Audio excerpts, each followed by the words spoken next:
Dr. Scott Heath's experience as a black professor at Loyola has been unique. I feel a great responsibility as the only black person and only person teaching black literature and studies out of that department.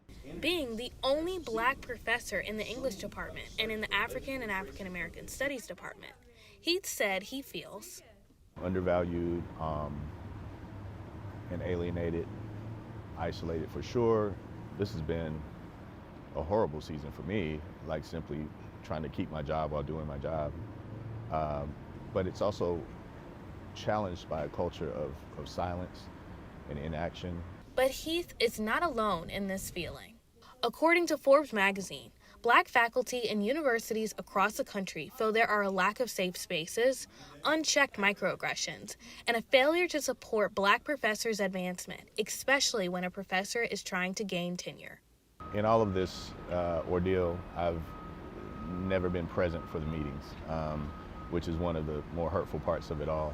I believe that my contract was not renewed, primarily based around a missed due date and, frankly, a lack of empathy. According to Heath, the department opened up his tenure track case when he was planning a funeral for a close friend last semester. Students formed petitions and held protests in support of Heath. In an email to students, Interim President Justin Daffron said, "I too share the values of students, including advancing diversity, equity, and inclusion in our faculty.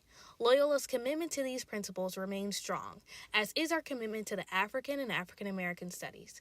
We are conducting several searches with the goal of recruiting talented and diverse faculty and expanding the African and African American Studies program this fall." According to Forbes magazine, black faculty also take on an unequal distribution of, quote, diversity service work.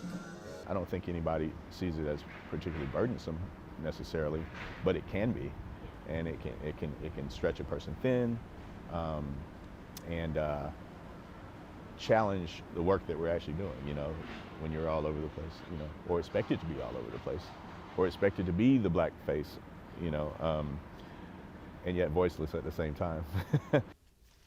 Heath said universities can help by providing continued support to black professors. And the irony of it all, right, is that Loyola has hired its first black president in 111 years, right, but at the same time is bleeding black faculty and staff and deleting black studies. And as the situation develops with Dr. Heath in the African and African American Studies department, students are still wondering how this will impact their semester in the fall. This has been Domonique Tolliver reporting.